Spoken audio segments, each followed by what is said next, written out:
المرسلين وعلى آله وصحابته أجمعين. سبحانك لا علم لنا إلا ما علمتنا إنك أنت العليم الحكيم. سبحانك لا فهم لنا إلا ما فهمتنا إنك أنت الجواد الكريم. قل رب زدني علما. أعوذ بالله من الشيطان الرجيم. وإذا سألك عبادي عني فإني قريب أجيب دعوة الداع إذا دعان فليستجيبوا لي وليؤمنوا بي لعلهم يرشدون. صدق الله مولانا العظيم. So continuing with the narrative of the month of Ramadan and the institution of fasting. So in this ayat, it is interjected between various injunctions concerning the month of Ramadan.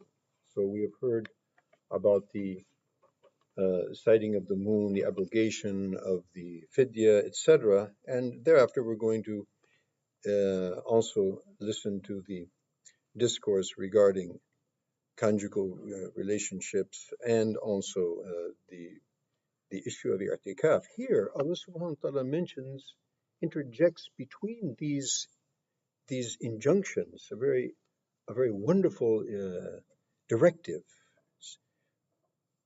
وَإِذَا سَأَلَكَ عِبَادِي أَنِّي فَإِنِّي قَرِيبٌ. Allah subhanahu wa ta'ala says, if my slaves ask about me, then tell them I am very close. أُجِيبُ دَعْوَةَ الدَّاعِ إِذَا دَعَانِ. And I accept and I listen and I respond to the prayers of those who pray to me. فَلْيَسْتَجِيبُوا لِي. So they should therefore obey me. They should respond to me and be focused on me and obey my commandments. وَلْيُؤْمِنُوا بِي. And believe in me and practice, what is the implications of Iman. In other words, to believe in me means that we don't only conceptually understand that Allah is one and that Allah is our master and our creator and our sustainer, but realizing, having that Iman and having that belief, what implications that means in terms of how I live my life 24/7. So actively implementing Iman. لَعَلَّهُمْ يَرْشُدُونَ. So that perhaps they will be rightly guided. So again, we've mentioned probably in other places, when perhaps is mentioned in the Quran, the perhaps is from our side. If we fulfill our part, Allah subhanahu wa ta'ala will definitely fulfill his part. So there's two things here. And that is that why is this, ayat placed in this particular place? In the middle of the injunctions of Ramadan and the injunctions of fasting. So, number one, which is mentioned by the ulama, is that fasting also is not an easy thing to do. So refraining from food and drink, for 30 days is not an easy thing, and the conjugal relationships as well during the day. So this is a kind of a incentive that Allah subhanahu wa ta'ala, to remind us that Allah subhanahu wa ta'ala has blessed us and has granted us, such a great wealth in Islam. And we have such a great wealth to enjoy, not only in this beautiful existence in this worldly life when we live on Islam, but the eternal felicity, forever and ever in the hereafter. So, encouraging us to be attentive to Allah subhanahu wa ta'ala and obey Him.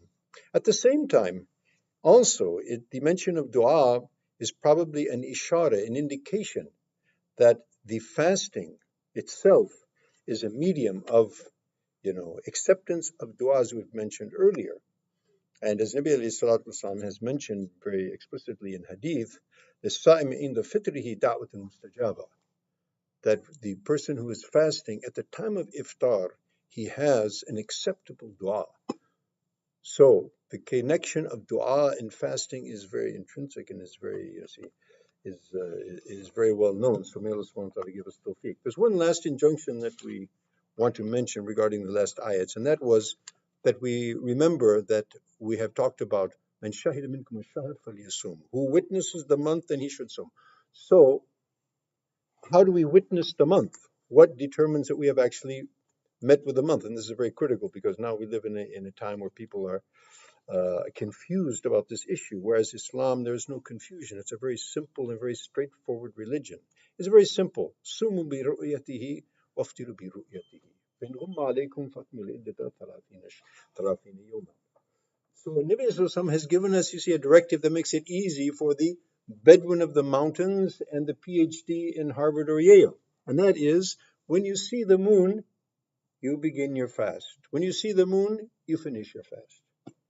Okay, and if it so happens that you're not able to sight the moon, it's very simple. The month never has more than 30 days. So if on the 30th night you don't see the moon because of the fact that there's clouds or there's obstruction in the sky, then you complete Shaban 30 days. It's very simple. We've made it complicated, but Allah subhanahu wa ta'ala has made it very simple.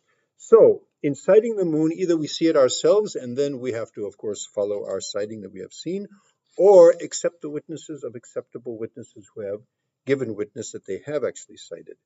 And if that's not the case, if no one is sighted and there is obstruction in the sky so that the moon is not to be sighted, then it's very simple. We complete, the Shaban for 30 days. Now, since there's a doubt that whether the moon has actually appeared or not, so this is known in Arabic as Yom Shak.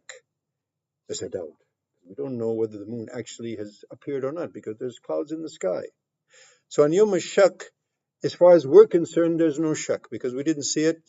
So, therefore, but because that it might be in the minds of some that this is a doubtful night, or the doubtful day, so some might, in anticipation or in the safety's sake, according to their understanding, that they would like to fast that day just to be safe. But this is totally incongruent with the instructions of Islam, and Nabi Sallallahu Alaihi Wasallam has forbidden us to fast on that day because Islam is to be kept simple and straightforward. No complications are to be interjected, by our own intelligence. So may Allah subhanahu wa ta'ala give us all tawfiq, and inshallah tomorrow we'll continue with the narrative. Continue on the subject. We have a gathering tonight